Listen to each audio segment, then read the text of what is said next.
السلام علیکم ورحمۃ اللہ وبرکاتہ۔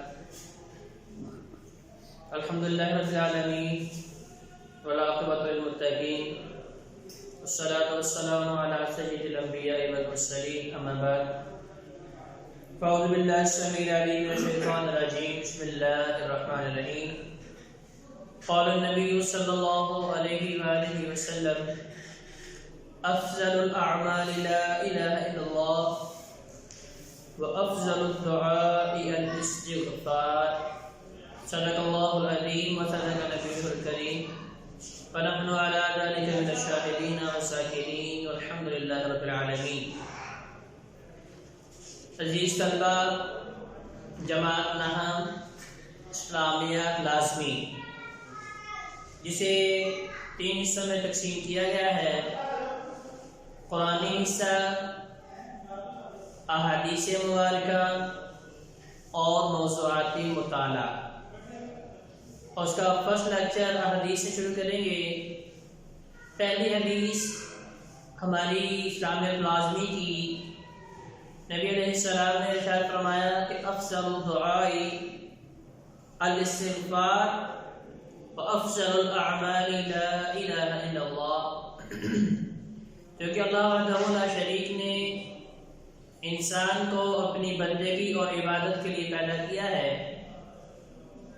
تو ان عبادات میں سے، ان اعمال میں سے سب سے اہم جو عمل اور جس کام کو نبی علیہ السلام نے تصور کیا ہے وہ لا الہ الا اللہ کہنا ہے۔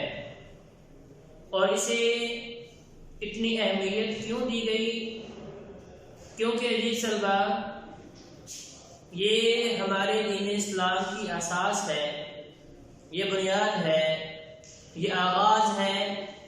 اگر آپ اس کلمے کو سمجھے بغیر اور اس کلمے کے اقرار کیے بغیر عبادات کرتے رہیں، حج عمرے کرتے رہیں، صدقہ خیرات دیتے رہیں، تو آپ کی کوئی بھی نیکی اللہ کم الحاکمین کی بارگاہ میں قبول نہیں ہو سکتی۔ اس کی بین دلیل مشرکین مکہ جو اللہ وحدہ لا شریک کی توحید کا اقرار نہیں کرتے تھے، اب حج بھی کرتے تھے، عمرے بھی کرتے تھے، اور جتنے بھی زائرین حج عمرے کے لیے آتے تھے ان کی خدمت بھی کرتے تھے، انہیں کھانے پینے کے لیے چیزیں بھی مہیا کرتے تھے، ہر لحاظ سے انہیں سہولیات اور ان کی خدمت کیا کرتے تھے، لیکن ان کے بے شمار حج اور عمرے انہیں اللہ کی طرف سے اجر و ثواب نہیں دلا سکے۔ کیوں؟ کیونکہ وہ مشرک تھے، انہوں نے لا الہ الا اللہ کا اقرار نہیں کیا تھا اور اس عقیدے کو نہیں سمجھا تھا اور اسے اختیار نہیں کیا تھا۔ اسی طرح حاتم طائی جو مشہور زمانہ بہت سخی اور فیاض تھا، لوگ اس کی صحابت کے قصے سنتے اور سناتے ہیں، تو میرے محبوب پیغمبر علیہ السلام سے پوچھا گیا، یہ بتائیے کہ حاتم طائی کا معاملہ کیا ہے؟ تو نبی علیہ السلام نے فرمایا کہ اگر تو وہ بھی اس وقت کے پیغمبر کی شریعت پہ تھا، ان کے دین پہ تھا، لا الہ الا اللہ کا ماننے والا تھا، اللہ کی توحید کا اقرار کرنے والا تھا، تو پھر یقیناً اس کی یہ صحابت اس کے لیے دنیا اور آخرت میں فلاح و بہبود کا سبب بنے گی۔ لیکن اگر وہ کسی دین کا ماننے والا نہیں تھا اور اس کی صحابت و فیاضی کا مقصد صرف لوگوں کو راضی کرنا تھا، لوگوں میں نام پیدا کرنا تھا، اس کی نیت کے مطابق معاملہ کیا جائے گا۔ تو لہذا مختصراً بات یہ ہے کہ ساری کی ساری عبادات اللہ کی بارگاہ میں شرف قبولیت سے کبھی نوازی جائیں گی جب ان کی اساس لا الہ الا اللہ پہ کھڑی ہوگی، جب عقیدہ درست ہوگا، جب اللہ وحدہ لا شریک کو ہم اپنا رب، اپنا خالق، اپنا مالک، اپنا شافی الامراض اور مسبب الاسباب مانیں گے تو۔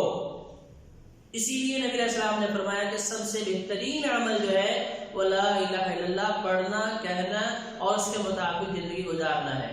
دوسرے حصے میں نبی علیہ السلام نے فرمایا افضل الدعاء۔ دیکھیے، انسانی زندگی کا انحصار دعاؤں پہ ہوتا ہے۔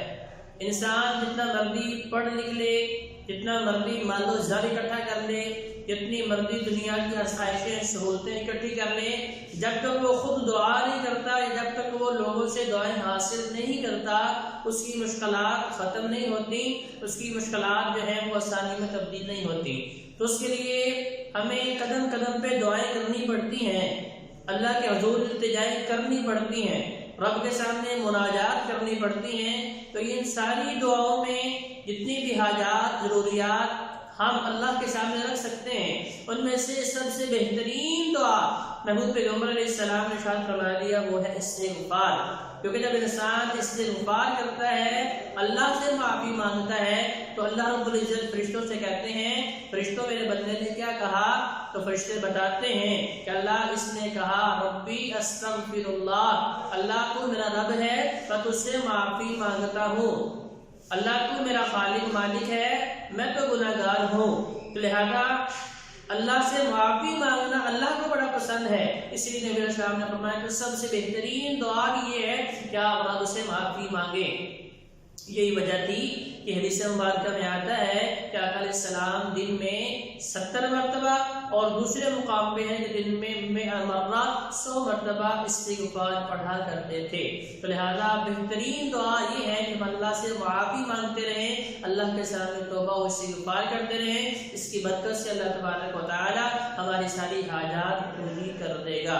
تو لہذا یہ حدیث مبارکہ تھی، اس کا ترجمہ اور تشریح مختصر میں نے آپ کی گوش گزار کر دی ہے، اسے اچھے طریقے سے سمجھیے اور اس کے اوپر عمل کرنے کی رب سے دعا بھی کیجیے۔ اقول قولی ھذا استغفر اللہ لی ولکم ولسائر المسلمین والمسلمات۔